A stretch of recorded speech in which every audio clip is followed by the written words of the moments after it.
সকলকে জানাই শুভ সকাল। আজ সকালবেলায় আমার ব্যালকনি থেকে একটু ছোট্ট ভিডিও আপনাদের জন্য নিয়েছি।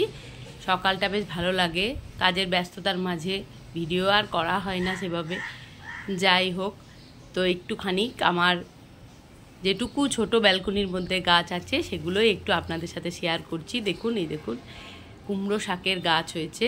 বাজার থেকে কুমড়ো নিয়ে আসা হয়, তো টবের মধ্যে বীজগুলো আমার শাশুড়ি মা দিয়েছিলেন, তো দেখছি কি সুন্দর গাছ বেরিয়ে গেছে, ভালো লাগছে দেখতে, তো সেটা একটু শেয়ার করে নিলাম।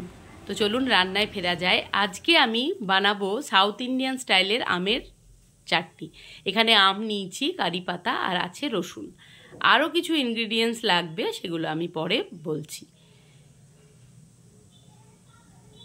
আমটাকে কেটে নিয়েছি ছোটো ছোটো টুকরো করে। এবার গ্রাইন্ডারের মধ্যে টুকরো করা আমগুলো দিয়ে দিলাম।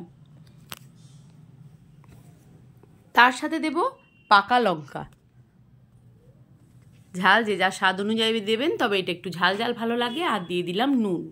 এবার অল্প পরিমাণে জল দিয়ে এটা গ্রাইন্ডারে পেস্ট করব। আর দিয়ে দেবো গোটা জিরে, দিয়ে দিলাম ছোটো চামচে 2 চামচ গোটা জিরে। এবার দেবো একটু জল দিয়ে ভালো করে গ্রাইন্ডারে এটাকে পেস্ট বানিয়ে নেব। এই দেখুন পেস্ট তৈরি হয়ে গেছে। ফ্রাই প্যান বসিয়ে দিয়েছি, ফ্রাই প্যানের মধ্যে দিয়ে দিলাম সাদা তেল। তেলটা ভালো করে গরম হলে ওর মধ্যে কিছু ফোড়ন ব্যবহার করব, যেমন প্রথমেই দিলাম আমি মেথির দানা, তারপর দিয়ে দেবো কালো সর্ষে, এরপরে দিয়ে দেবো বিউলির ডাল আর ছোলার ডাল। এবার এই সবগুলোকে একসাথে ভালো করে গরম হতে দিয়েছি তেলে। তারপর দিয়ে দেবো কারি পাতা, আর দিয়ে দেবো বেশ কয়েক কোয়া রসুন।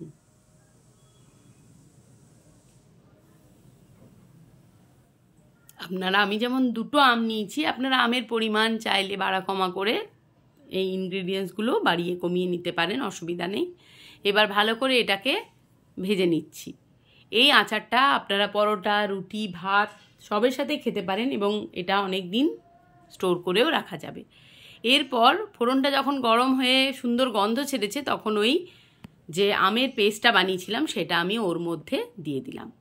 এবার অনেকক্ষণ টাইম ধরে বেশ সুন্দরভাবে এটাকে ফ্রাই প্যানের মধ্যে নাড়াচাড়া করতে হবে। একটা সুন্দর গন্ধ বেরোবে চাটনিটা থেকে, আর খেতে খুব ভাল লাগে। এবার আমি দিয়ে দিচ্ছি গুড়।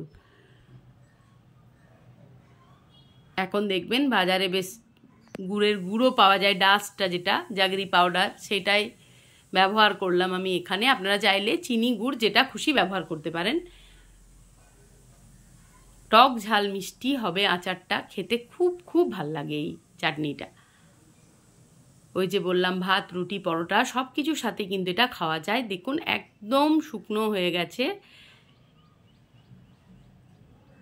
পুরো জল যেটা ছিল সেটা শুকিয়ে একদম শুকনো শুকনো হয়ে গেছে। এই দেখুন তৈরি হয়ে গেছে আমার সাউথ ইন্ডিয়ান স্টাইলের আমের চাটনি বা আমের আচার, যেটাই বলি না কেন। এটা এবারে কন্টেনারে ভরে ফ্রিজে রেখে দিতে পারেন, অনেক দিন খেতে পারবেন।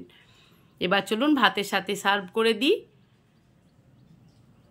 আমের চাটনি দিয়ে